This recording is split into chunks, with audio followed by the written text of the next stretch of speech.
எபேசியருக்கு எழுதின நிருபம் 4ஆம் அதிகாரம் 15ஆம் வசனம். எபேசியர் 4:15.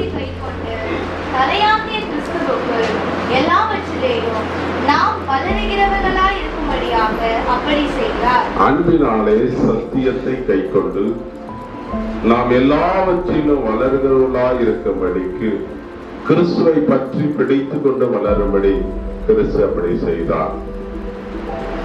பவுல் அழகான ஒரு வசனத்துக்கு விவரித்து எழுதுகிறான். நாம் வளரும்படி கிறிஸ்து செய்தார். அன்பினாலே சத்தியத்தை கைக்கொண்டு கிறிஸ்துவுக்குள் எல்லாவற்றிலும் தலையாகி அவரை பிடித்து கொண்டு வளரும்படி, நாம் எல்லாவற்றிலும் வளரும்படி கிறிஸ்து நமக்கு வைத்திருக்கிற ஒரு கிறிஸ்துவ உபதேசத்தில் ஒரு பெரிய பங்கு என்னவென்றால், நாம் எல்லாவற்றிலும் வளர வேண்டும். கர்த்தருடைய பிள்ளைகள் எல்லா காரியத்திலும் வளர்கிற பிள்ளைகளாக இருக்க வேண்டும். இன்னைக்கு சில பிள்ளைகளை பார்த்தா வளர்ச்சி இல்லை, மூளை என்ன அதுல வளருங்க. சில பேர் ஆள் வளர்ந்திருப்பாங்க, மூளை வளருங்க. நம்ம எல்லாவற்றிலும் வளரும்படி கிறிஸ்து நமக்காக இவைகள் எல்லாம் செய்திருக்கிறார். கிறிஸ்துவுக்குள் இன்னைக்கு சபை விசுவாசிகள் வளர வேண்டும் என்று பவுல் விரும்புகிறான். சபைதோறும் அவன் எழுதுகிற வார்த்தைகள், பேதுரு சபைதோறும் எழுதுகிற ஒவ்வொரு வாக்கியங்களிலும் கிறிஸ்துவுக்குள் வளருங்கள், நாம் வளர வேண்டும். அது மிகவும் அவசியமா இருக்கிறது. இன்னைக்கு நிறைய பேர் வளர்ச்சி இல்லை. காலத்தை பார்த்தால் போதகர்கள் ஆகி இருக்க வேண்டிய நீங்கள் இன்னும் பாலுங்கிற குழந்தைகளை போல இருக்கிறீர்களே என்று பவுல் சாடுகிறார். நிறைய பேருடைய வாழ்க்கையில பெரியவர்கள் அந்த மெச்சூரிட்டி இல்ல, இன்னும் குழந்தைகளை போல இருக்கிறாங்க. 1 கொரிந்தியர் 13ஆம் அதிகாரத்தில் பவுல் எழுதுகிறான். அந்த 11-12 வசனங்களில், நான் குழந்தையை போல இருந்த பொழுது குழந்தையை போல் பேசினேன், குழந்தையை போல சிந்தித்தேன், குழந்தையை போலவே யோசித்தேன். நான் புருஷனான போது குழந்தைக்கேற்றவர்களை ஒழித்து விட்டேன். எப்ப நம்மளுடைய வளர்ச்சி நமக்குள்ளாக வரும் பொழுது அதற்கேற்ற சுபாவத்தோடு இருக்கணும். சின்ன பசங்க வளருவாங்க. இந்த பருவம் ஒரு விளையாட்டு பருவம். 12 வயசு வரைக்கும் எதுவும் கவனிக்க மாட்டான், விளையாடிக்கிட்டே இருப்பான். அந்த 12க்கு மேல டீனேஜ் வயசு, அது ஒரு 18 வயசு வரைக்கும் என்ன சொன்னாலும் அதை வாங்க மாட்டாங்க. ஏதோ ஒரு அவன் போக்குல இருப்பான், கேலி கிண்டல் விளையாட்டு. ஆனா அதையும் தாண்டி அவனுக்கு ஒரு 20 வயசு தாண்ட பொழுது அவனுடைய வாழ்க்கையில இப்போ ஏதாவது படிக்கணும், சம்பாதிக்க போகணும் அப்படின்னு போயிடுவான். அதுக்கப்புறம் அவன் குடும்பஸ்தர், அதுக்கப்புறம் அவனோட ஃபேமிலி மேன் அப்படியே போய்கிட்டு இருக்கும். அப்ப குழந்தையா இருக்கும் பொழுது இருக்கிற சுபாவங்கள் பெரியவர்களா இருக்கும் பொழுது அது மறைய ஆரம்பிக்கிறது. அதுதான் ஒரு வளர்ச்சி. இங்க ஒரு அம்மா வருவாங்க, கிட்டத்தட்ட ஒரு 35 வயசுக்கு மேற்பட்ட ஒரு பொண்ணு, என்ன நல்லா இருக்கிறாங்க. அந்த குழந்தைய இடுப்புல தூக்கிட்டு வருவாங்க, நான் பார்த்துருப்போம். இப்ப அவன் அந்த பிள்ளை இருக்கான்னு தெரியல, இல்ல அந்த பிள்ளை தவறிடுச்சு, கேள்விட்டாரு, ரொம்ப வருத்தம்.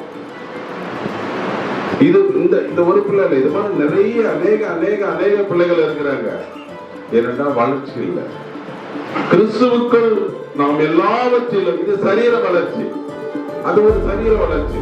நம்ம யாரும் குற்றப்படுத்துறதா சொல்ல, நிறைய இடங்களிலே விதமான பிள்ளைகள் இருக்கிறாங்க. ஆனா நம்ம கிறிஸ்துவுக்குள் நாம் எப்படி இருக்க வேண்டும்? வளர வேண்டும். இந்த கிறிஸ்துவுக்குள் நிறைய பேர் வளராம அப்படி இருந்தா எப்படி இருக்கும்? அதான் பவுல் சொல்கிறான், காலத்தை பார்த்தா போதகர்களாக இருக்க வேண்டிய நீங்கள், 4 பேருக்கு புத்தி சொல்ல வேண்டிய நீங்கள், போதகன்னா புத்தி சொல்றவர், 4 பேருக்கு புத்தி சொல்ல வேண்டிய நீங்கள் இன்னும் குழந்தைகளை போல இருக்கிறீங்களே. எனக்கு அன்பான தேவனுடைய பிள்ளைகளே, வளர்ச்சியை குறித்து நாம் வாசிப்போம். முதலாவதாக 1 பேதுரு 2ஆம் அதிகாரம் 1-3 வசனங்கள் வாசிப்போம். இப்படி இருக்க கர்த்தர் தயவுள்ளவர் என்பதை நீங்கள் ருசி பார்த்தது உண்டானால் சகல துர்குணத்தையும்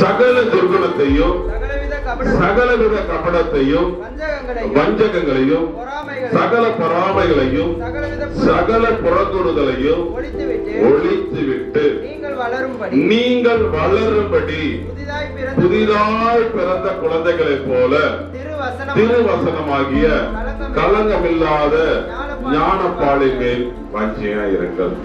ஒவ்வொரு கர்த்தருடைய பிள்ளைகளும் எல்லா கோபம், எல்லா புறக்கூறுதல், எல்லா கோள்மட்டங்கள், எல்லா பொறாமைகள், எல்லா கபடம், எல்லா வஞ்சகங்கள் எல்லாவற்றையும் ஒழித்து விட்டு நம் வளர்ச்சி அடைவதற்கான வழிமுறைகளை பார்க்க வேண்டும்.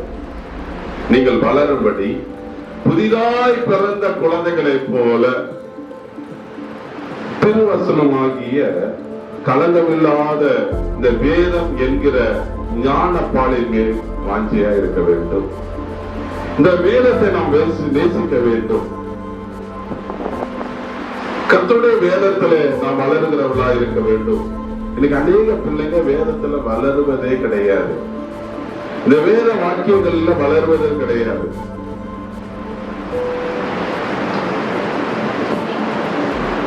பைபிள் படிக்கிறது கிடையாது. செல்போன்ல ரொம்ப நேரம் ஆயிடுச்சு. ஒரு காலத்துல பேனா தான் பாக்கெட்ல இருக்கும். இன்னைக்கு செல்போன் தான் இருக்குது. செல்போன் வந்து எல்லாம் போயிடுச்சு. கால்குலேட்டர் கிடையாது, வாட்சி கிடையாது, எல்லா டிவி கிடையாது, எல்லா பொழுதுபோக்கு நண்பர்களே கிடையாது. எனக்கு அன்பான தேவனுடைய பிள்ளைகளே, தேவனுடைய வேதம் அன்னைக்கெல்லாம் சின்ன சின்ன பாக்கெட் பைபிள்ல இருக்கும். எத்தனை பேர் பார்த்திருக்கீங்க?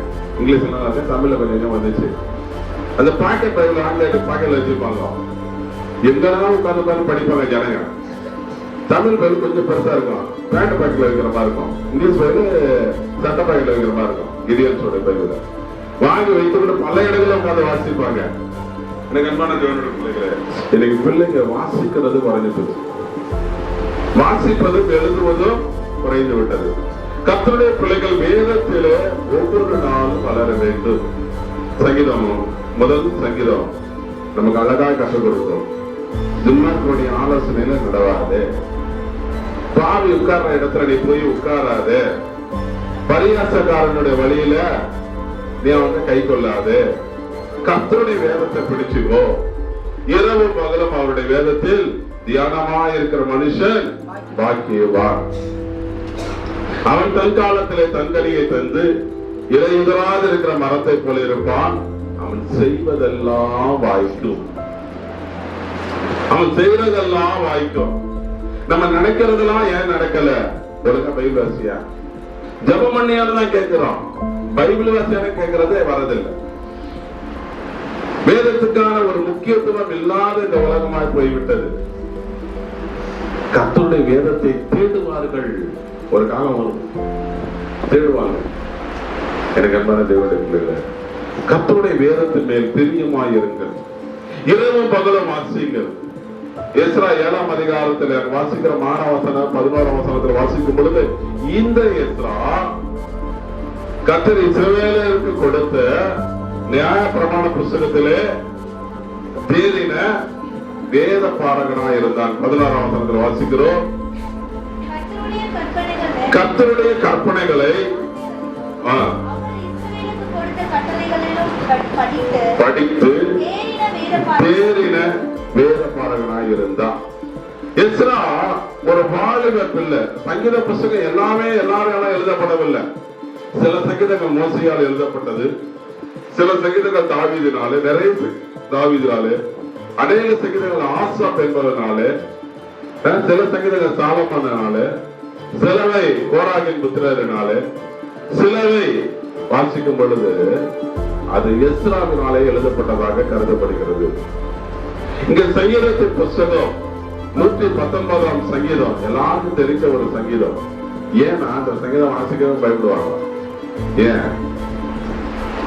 176 வசனம் இருக்கும். அது ஒரு பெரிய பாட்டு புக்கு. 2 வசனம் 2 சரணம் பார்த்தா நல்லா இருக்கும். ஒரு 20 சரணம் பழைய காலத்துக்கு வச்சு பாடினா எப்படி இருக்கும்? அரை மணி நேரம் ஒரு பாட்டு.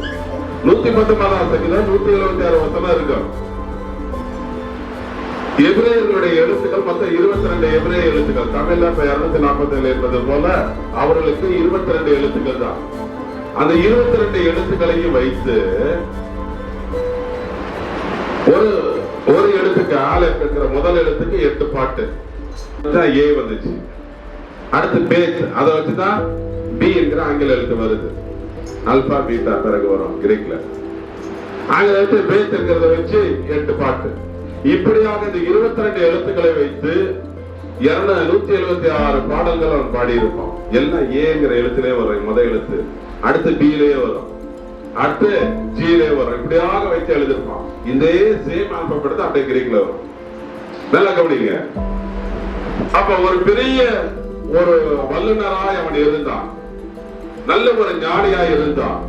சின்ன பிள்ளை அவன் எழுதுவான் சங்கீதத்துல, நான் உன்னுடைய வேதத்தை கை கொண்டபடியினால் முதியவர்களை காட்டிலும் அதிக ஞானமுள்ளவனாய் என்னை வைத்தேன். எப்ப ஞானம் வரும்? இந்த வேதத்தை வாசிக்கும் பொழுது. எப்போ உங்க காரியம் கை கூடும்? இந்த வேதத்தை வாசிக்கும் பொழுது. ஆகினாலே வேதத்திலே கர்த்தருடைய பிள்ளைகள் வளர வேண்டும். நிறைய பேருக்கு பைபிள் வசனம் தெரியல, பைபிள்ல வளரல. ரொம்ப ஒரு வருத்தமான காரியம். இரண்டாவதாக வாசிப்போம் 2 பேர் 3ஆம் அதிகாரம் 18ஆம் வசனம். நம்முடைய கர்த்தரும் இரட்சகருமாகிய இயேசு கிறிஸ்துவின் கிருபையிலும் அவரை அறிகிற அறிவிலும் வளருங்கள். அவருக்கு இப்பொழுதும் என்றென்றைக்கும் மகிமை உண்டாவதாக.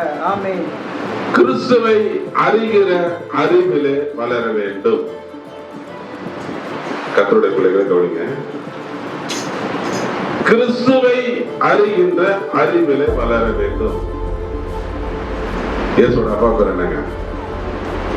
இயேசுவோட அப்பா பேர் என்னங்க? யோசேப்புக்கு பிறந்தாரு. அங்கதான் நம்ம தப்பு பண்றோம். அங்கதான் நம்ம தப்பு பண்றோம்.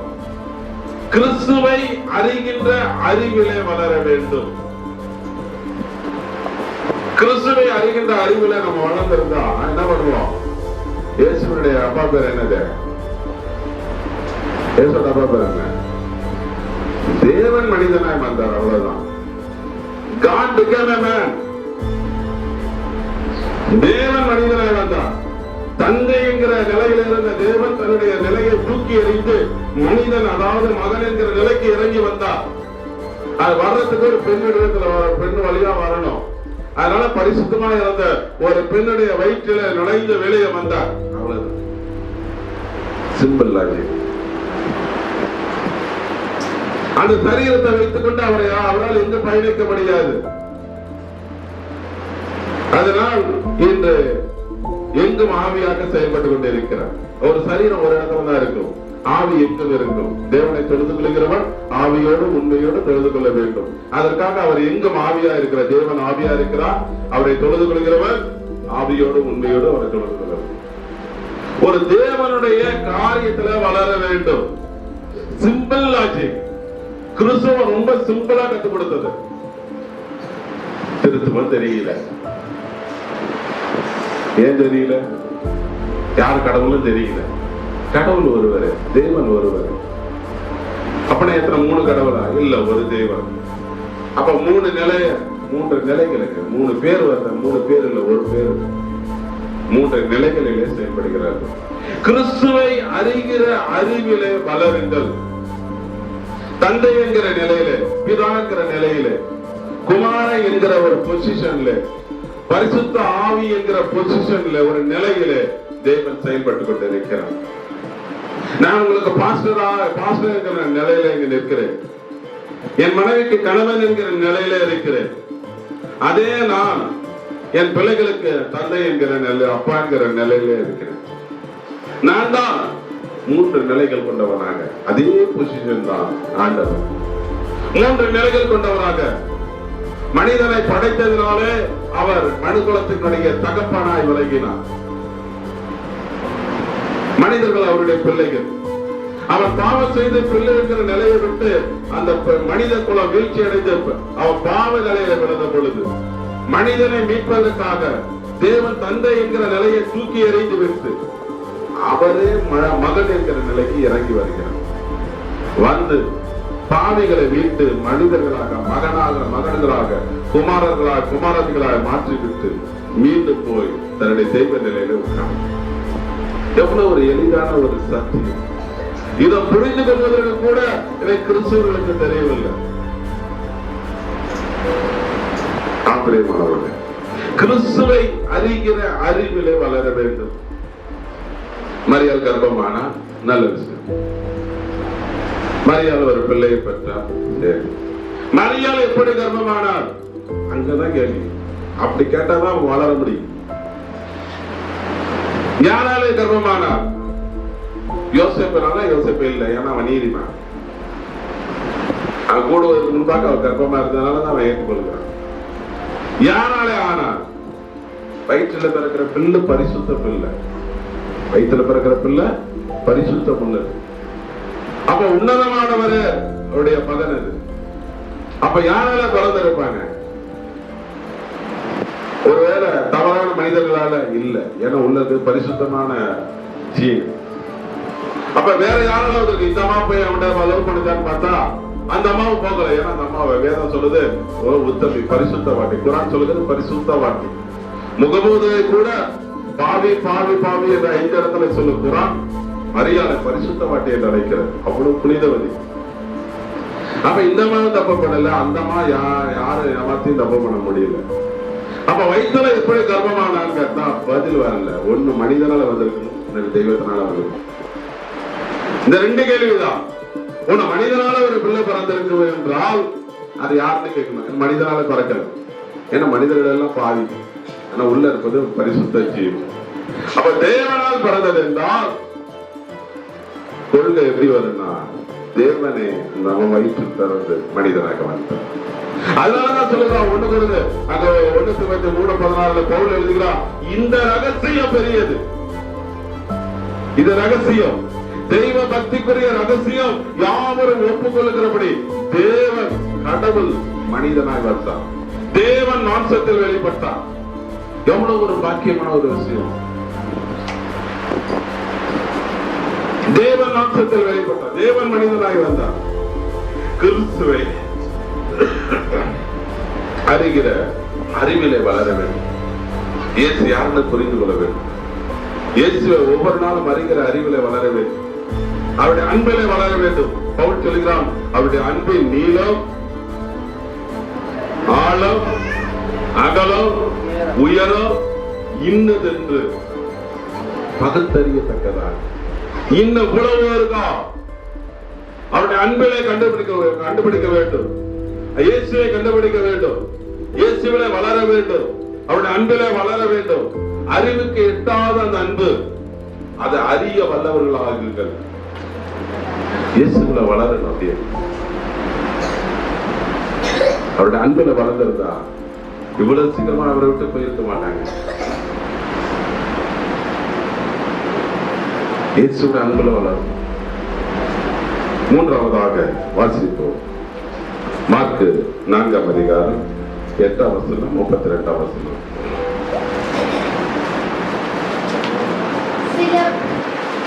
சில விதை நல்ல நிலத்தில் விழுந்து ஓங்கி வளர்கிற பயிராகி 1 30, 1 60, 1 100 பலன் தந்தது. கேட்கிறதற்கு காதுள்ளவன் கேட்க கடவன் என்று அவர்களுக்கு சொன்னார். 32ஆம் வசனம். விதைக்கப்பட்ட பின்போ அது வளர்ந்து சகல பூண்டுகளிலும் பெரிதாகி ஆகாயத்து பறவைகள் அதனுடைய நிழலின் கீழ் வந்தடையத்தக்க பெரிய கிளைகளை விடும் என்றார். வாசிக்கிறோம், கனி தரும்படியாக வளர்கிற ஒரு வாழ்க்கை. கர்த்தருடைய பிள்ளைகள் கனி தரும்படி வளர வேண்டும். நாங்க பலவரத்துல இருந்தோம். நிறைய மாமரம் இருக்கும். மலை அடிவாரத்துல நிறைய ஒரு இடம், நிறைய மாமரம் இருக்கும். சிறு வயது ஞாபகம்.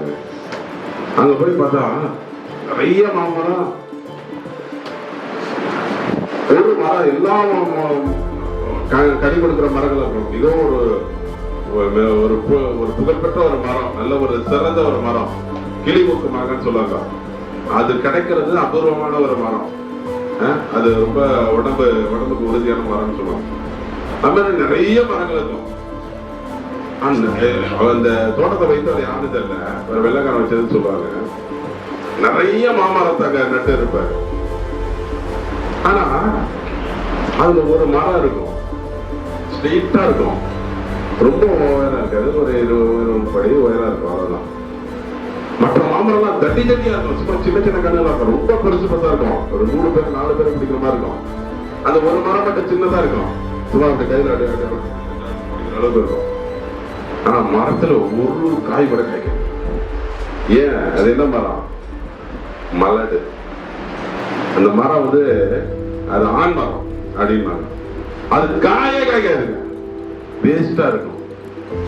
எனக்கு அன்பான தேவனுடைய பிள்ளைகளை, ஒருத்தர் வந்து கேக்குறாங்க சின்ன வயசுல அந்த மரத்தை வெட்டலாங்க. அப்ப சொல்றாரு, வெட்ட வேணாம், இப்படியும் ஒரு மரம் இருக்கிறது அப்படின்னு தெரியணும் அப்படிங்கிறதுக்காக அந்த மரத்தை என்ன பண்ணுங்க, வெட்டாம வச்சுட்டாங்க.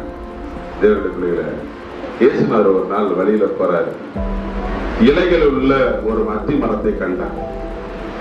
அதன் இடத்துல பசி அவருக்கு, ஏதாவது சாப்பிடலாமான்னு பாக்குறாரு. இலை இருக்குது, ஆனா அத்தி மரமும் இருக்கு, ஆனா காய் ஒண்ணுமே இல்லை, அத்தி பழம் எல்லாம் ஒண்ணும் இல்லை.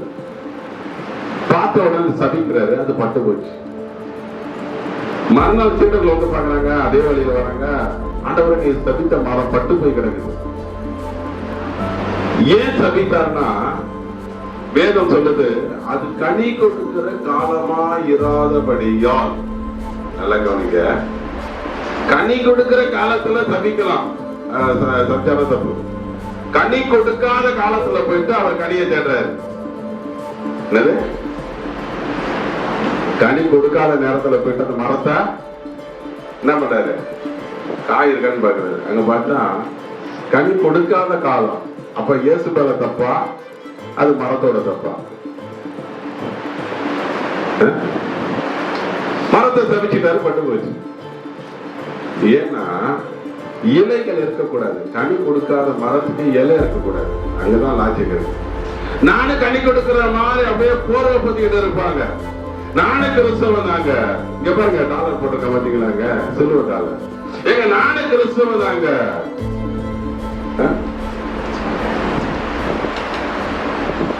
ஆட்டுத்தோலை போத்திக்கிட்டு நரி உள்ள வந்து, பசுத்தோல் போத்தினா புலி, பசு மாதிரிதான் இருக்கும், அது புலி. எனக்கு அன்பான தேவனுடைய பிள்ளைகளே, நம்ம கனி கொடுக்கிற மாதிரி இல்ல, கனி கொடுக்கிறோம். கனி கொடுக்கறதுதான் எதிர்பார்க்கிறார். ஒவ்வொரு கர்த்தருடைய பிள்ளைகளும் கனி கொடுக்கிற பிள்ளைகளா இருக்க வேண்டும். அவனவன் தன் தன் காலத்தில் தன் தன் கனியை கொடுத்து, இலை உதிராது இருக்கிற மரம் இலையோட இருந்தா கனியோட இருக்கணும். அங்க இலை இருக்குது, கனி இல்லை, ஏமாத்துது மரம். அதான் சபிச்ச. தன் கண் காலத்தில் தன் தன் கனியை தந்து. அப்ப பாருங்க, ஒரு கனி கொடுக்கிற ஒரு வளர்ச்சி இருக்கணும். வாலிப பிள்ளை படிக்கிற விளையாட்டு பிள்ளை விளையாட்டு மாதிரி இருக்கணும், படிக்கிற பிள்ளை படிக்கணும். படிக்கிற வயசுல படிக்கலைன்னா வேற எந்த வயசுல போய் படிக்க முடியும்? தன் காலத்துல தன் கனி. இந்த காலம் என்ன காலம்? இது படிக்கிற காலம், இதை படிக்கணும். அடுத்த காலம் அவன் ஒண்ணு, அந்த காலம் என்ன காலம்? சம்பாதிக்கிற காலம்.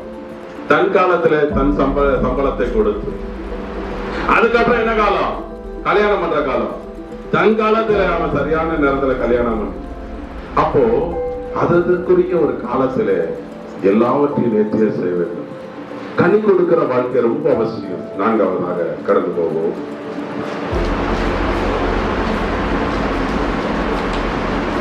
சீக்கிரம் முடிச்சிடலாம். கொலோசியர் 2:18 வாசிப்போம். இன்னொரு வாசனை எபேசியர் 4:15-16.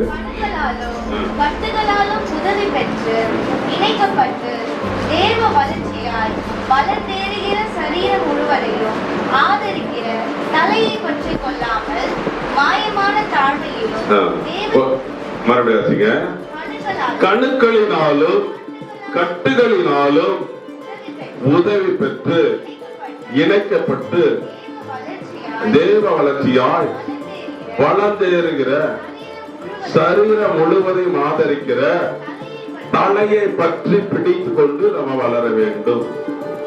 தலையை பிடிச்சுக்கிட்டு வளரணும். தலை ரொம்ப அவசியம். மூளை வளரலைன்னா மனுஷன் வளர மாட்டான். மூளையோட நரம்புகள் ஜாயின் பண்ணப்பட்டிருந்தா அந்த வளர்ச்சி நல்லா இருக்கும்.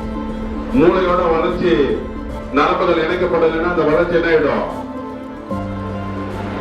எப்படி இந்த பிள்ளைங்க பிறந்த குழந்தை மாதிரி தான். கணுக்களினாலும் கட்டுகளினாலும் இசைவாய் இணைக்கப்பட்டு தலைய பற்றி பிடிச்சு கொண்டு அப்படியே வளரணும். பிறக்கும் பொழுது அண்ணன் காலை பிடிச்சுக்கிட்டு பிறந்தான். யாரு? யாக்கோபு. பின்னி பிடைத்துக் கொண்டு பிறக்க வேண்டும், வளர வேண்டும். மூங்கில் மரம் இருக்குன்னா ஒரு கணுக்கு இன்னொரு கணுக்கு என்ன இருக்கும் இடையில, ஒரு இடத்துக்கு இன்னொரு இடையில ஒரு முடிச்சிருக்கும், முடிச்சு. அதான் கணு. அந்த கடுவுல தான் இருக்குது, உடைக்க முடியாது. ஏன் உடைக்க முடியாது? இடையில சின்ன ஒரு மூங்கில் வரும், அடுத்துக்கு ஒரு ரவுண்டா ஒரு முடிச்சு இருக்கும், அடுத்த வரும் ஒரு வளையமா இருக்கும். அதுதான் கணு. கருப்பு எடுக்கிறோம்னா உடைக்க முடியாது, ஏன்னா நடுவுல கணுவா இருக்கும். ஒரு சின்ன ஒரு அடிக்கு இன்னொரு கணு. நம்ம அப்படிதான் வளரணும். கிறிஸ்துக்குள்ள கணுக்களினால வளரணும், கட்டுப்பட்டு வளரணும். கட்டுப்படாம வளரக்கூடாது. ஒரு கட்டுப்பாடு இருக்குது. கிறிஸ்துவனுக்கு இப்படிதான் இருக்கு. விசுவாசினா இப்படிதான் இருக்கணும். ஒரு ஊழியக்காரனா இப்படிதான் இருக்கணும். ஒரு மாணவன் ஒரு ஸ்கூல்ல இப்படிதான் இருக்கணும். ஒரு அலுவலகத்துல ஒரு பணியாளர் இப்படிதான் இருக்கணும். அந்த கட்டுப்பாடோட தான் வளரணும். ஓட்டப்பந்தயம் ஓடுறவன் தன்னுடைய ஓட்டத்துல தான் ஓடணும். ஒருத்தர் இங்க உட்கார வச்சுப்பான், ஒருத்தர் அங்க நிக்க வச்சிருப்பாங்க. எனக்கு முன்னாடி அவன் நிக்கிறான், அவன் ஃபர்ஸ்ட் வந்துறான்னு நினைக்க கூடாது. உனக்கு வைக்கிறதுங்க 1000 மீட்டர் தான், அவனுக்கு வச்சது 1000 மீட்டர் தான். அதான் கணக்கு. நான் இப்படி இருக்கிற இப்படி பார்க்க கூடாது. அந்த நேரா ஓடுறதுக்கு இப்படி இருப்பாங்க, ரவுண்டா ஓடுறதுக்கு இப்படி இருப்பாங்க. ஒருத்தர் இங்க இருப்பான், ஒருத்தர் இங்க இருப்பான், ஒருத்தர் அங்க இருப்பான், ஒருத்தர் அங்க இருப்பான். ஐயோ அவன் முன்னாடி இருக்கான், ஓடிடுவான். இல்ல, உனக்கு 1000 மீட்டர், அவனுக்கு 1000 மீட்டர். அவன் அளந்துட்டு தான் வச்சிருப்பாங்க. பெரியவனவர்கள, நம்முடைய கணுக்களினாலே இணைக்கப்பட்டு வளர வேண்டும். தலையாகிய இயேசுவை பற்றி பிடிக்க வேண்டும். வேற யாரும் நமக்கு தலை கிடையாது. கிறிஸ்து என்கிற தலையை பற்றி பிடித்து எபேசியர் 4 வாசிக்கிறோம். 15-16 அன்புடன் சத்தியத்தை கைக்கொண்டு தலையாகிய கிறிஸ்துவை எல்லாவற்றிலேயும் நாம் வளர்கிறவர்களா இருக்கும்படி தலையா இயேசுவை பிடிச்சு கொண்டுதான் வளரணும். மூளையோட சேர்ந்ததான் கை வளரும், இல்லைன்னா சுத்தி போயிடும். மூளையோட சேர்ந்து வளர்ந்தாதான் கால் வளரும், இல்லைன்னா சுத்தி போடும். மூளையோட இருந்தாதான் மூளைக்கு போற கைக்கு போற ரத்தம் மூளை வழியா வரக்கூடிய உறுப்பு போல கை கால உறுப்பு திரும்பும். ஏன் மேலதான் கசிவு, இங்க கை கால வளர்ந்து போயிடும். ஏனென்றால் தலையை பற்றி பிடித்து வளரணும். இயேசுங்கிற தலையை பற்றி பிடித்து வளரணும். கிறிஸ்துவையே தலையா வைத்திருக்கணும். நம்முடைய வாழ்க்கையினுடைய முதல் அங்க கிறிஸ்து. ஆதி அந்த அவர்தான். அவரை வச்சுதான் ஓடணும். நாம் அவருக்குள் வாழ்கிறோம், அவருக்குள் பிழைக்கிறோம், அவருக்குள் அசைகிறோம், அவருக்குள் நிற்கிறோம். எல்லாம் கிறிஸ்துதான். கிறிஸ்துவுக்குள் வளரும்படி தலையை பற்றி பிடித்து வளரணும். சில மூங்கில் நல்ல மரம், அந்த மூங்கில்ல தான் என்ன கிடைக்கும்? முத்துக்கள் கிடைக்கும். சிப்பில இருந்து முத்து கிடைக்கிற மாதிரி மூங்கில் இருந்து ஒரு முத்து கிடைக்கும். ரொம்ப விலையுறந்த முத்து, ரொம்ப கம்மி இல்ல, ரொம்ப விலையுறந்த முத்து. முத்து சிப்பியை விட மூங்கில் முத்துக்கள் ரொம்ப விலையா இருக்கும். எப்படி வளரும்? சில மூங்கிலுக்குலாம் ரொம்ப வளர்ச்சியா இருக்கும், என்னை விட கனமா இருக்கும். சில மூங்கில் இது இவ்வளோ வளருது, அதெல்லாம் இல்ல. பெரிய பெரிய காட்டு மூங்கில்னா இந்த வீடு அளவுக்கெல்லாம் வளரும், இவ்வளவு பெருசெல்லாம் வளரும். நம்ம சபைய கட்டாய போட்டப்ப சபையில வந்து ஒரு மூங்கில் மரம் வச்சிருந்தோம். ஒருத்தர் எனக்கு எல்லாத்துக்கும் அந்த கால் தான் போட்டு, அந்த சட்டத்தை தான் போட்டு எல்லாம் போட்டாங்க. ஒவ்வொரு பெருசு பெருசா இருக்கும். ஒரு பில்லர் போட்டா என் கணா இருக்கும், நல்லா பெருசா இருக்கும். அடித்தூர் இருந்துச்சு. அடித்தூரை மட்டும் அந்த சமூக அவர் எடுத்துட்டு போயிட்டாரு. என்ன எடுத்துட்டு போயிட்டாரு? இதை வச்சு நான் என்ன பண்ண போறேன்? ஸ்டூல் 2 ஸ்டூல் செஞ்சு உட்காந்துப்பேன். ரொம்ப காலம் அந்த ஸ்டூல் போட்டு உட்கார்ந்துதாரு. ஒரு ஸ்டூல்ல 2 பேர் உட்காரணும். இப்ப எவ்வளவு பெரிய மரமா இருக்கும் பாருங்க. எனக்கு அன்பான தேவனுடைய பிள்ளைகளே, கிறிஸ்துவை பற்றி பிடித்து வளர வேண்டும். கடைசியாக ஒரே ஒரு வசனத்தை வாசித்து நாம் முடிப்போம். எபேசியர் 4:11, மத்தேயு 5:48. மேலும் நாம் அனைவரும் தேவனுடைய குமாரனை பற்றின விசுவாசத்தில் அறிவிலும் ஒருமைப்பாட்டிலும் கிறிஸ்துவினுடைய நிறைவான வளர்ச்சிக்கு அளவுக்கு தக்கதாக பூரண புருஷராக வரைக்கும் வளர வேண்டும். எவ்வளவு வளரணும்?